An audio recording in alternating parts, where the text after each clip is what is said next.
آج ہم دانیل کی کتاب کے 7ویں باب کا مطالعہ کرنے لگے ہیں۔ آخری زمانے میں کیا کچھ ہونے والا ہے؟ دانیل کی کتاب میں 4 سلسلے ہیں رویا جات کے۔ سو دھیان سے سنیے، کیونکہ آج کا پیغام آپ کی زندگی، آپ کے عقیدے اور آپ پر گہرا اثر کرنے والا ہے۔ آئیے مل کر سٹڈی کرتے ہیں دانیل کا 7واں باب۔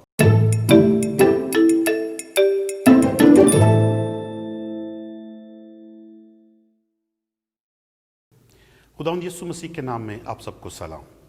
ABN پاکستان کے اس بائبل سٹڈی پروگرام میں آپ کو ایک مرتبہ پھر خوش آمدید۔ آپ اور میں مل کر دیکھ رہے ہیں بائبل مقدس میں سے ان پیشن گوئیوں کے متعلق جو آخری زمانہ کے متعلق ہیں۔ ہم نے اپنے پچھلے پروگرام میں دانیل کی کتاب کے مطالعہ پر غور کیا تھا کہ کیوں اس آخری زمانے میں اس کو سیکھنا، اس کو پڑھنا ضروری ہے۔ ہم نے اس بات پر غور کیا تھا کہ بائبل مقدس نہ صرف ہم انسانوں کی رہنمائی اس موجودہ وقت کے لیے کرتی ہے اور ہمارے گناہوں کو بخشنے کے لیے مسیح کے بارے میں بتاتی ہے، بائبل مقدس کا ایک بہت اہم مقصد رہنمائی کے حوالے سے آخری زمانے میں کیا کچھ ہونے والا ہے اور آپ کو اور مجھے مسیحی ہوتے ہوئے کس طرح سے اسے سمجھنا اور کس طرح سے اس کی تیاری کرنا چاہیے۔ سو ہم نے دیکھا تھا کیسے یسوع مسیح نے بعد میں اس کے رسولوں نے آخری زمانے کے بارے میں بتایا، اور ہم یہ دیکھ رہے تھے کہ اگر ہم یہ سیکھنا چاہتے ہیں کہ آخری زمانے میں کیا ہونا چاہیے، تو ہم نے دیکھا تھا کہ اس سلسلے میں ہمیں مکاشفہ کی کتاب جو کہ نئے عہد نامے کی کتاب ہے، اور پھر ہمیں دانیل کی کتاب جو کہ پرانے عہد نامے کی کتاب ہے اس کا مطالعہ کرنا بہت ضروری ہے۔ سو جب ہم پیشن گوئیوں کا مطالعہ کرتے ہیں ہمیں پتہ چلتا ہے کہ ہم آخرت کے بہت قریب ہیں اور نبوتی پیغام کی الٹی گنتی کا شروع ہو چکا ہے، ہم آخرت کے بالکل قریب ہیں۔ سو آئیے اس سے پہلے کہ ہم آج کے پروگرام کے بارے میں سیکھیں، میں آپ کو تھوڑا سا دانیل کی کتاب کے 2 باب کی دہرائی کے بارے میں بتا دوں۔ اگر آپ نے وہ ویڈیو نہیں دیکھی تو اس ویڈیو کا لنک اس ویڈیو کے ڈسکرپشن باکس میں موجود ہے۔ سو آئیے اب ہم دیکھتے ہیں دانیل کے 2 باب میں ہم نے کیا سیکھا تھا۔ وہاں دانیل کے 2 باب میں وہ خواب ایک بادشاہ کو جو بابل کا بادشاہ تھا اس کو نبوکت نظر کو دکھایا گیا۔ سو خدا نے سب سے پہلے نبوکت نظر سے بات کی اور ایک ڈرامائی انداز سے اسے اس بات کا احساس دلایا کہ کچھ ایسا ہے جو خدا اسے بتانا چاہ رہا ہے، اور اس کا جواب کوئی اور نہیں دے سکتا تھا۔ اس کے عالم، فاضل، جادوگر، نجومی، قصدی، علم رکھنے والے کوئی بھی اس کو جواب نہیں دے سک رہے تھے۔ اگر کسی نے جواب دیا تو دانیل نے، جو خدا کا بندہ اسیر بنا کر وہاں لے جایا گیا تھا، خدا کی گواہی کے لیے اس نے خواب بھی بتایا اور اس کی تعبیر بھی بتائی۔ سو جو کچھ خدا نے وہاں نبوکت نظر کو دکھایا اور اس کو لکھوایا گیا، یاد رکھیے وہ صرف نبوکت نظر کے لیے نہیں تھا، وہ آپ کے لیے اور میرے لیے چلتے چلتے اس پیشن گوئی میں ہم دیکھتے ہیں، چونکہ وہ پیشن گوئی پہنچنی تھی خداوند یسوع مسیح کی دوسری آمد تک، اور پھر بات شروع ہوئی نبوکت نظر سے۔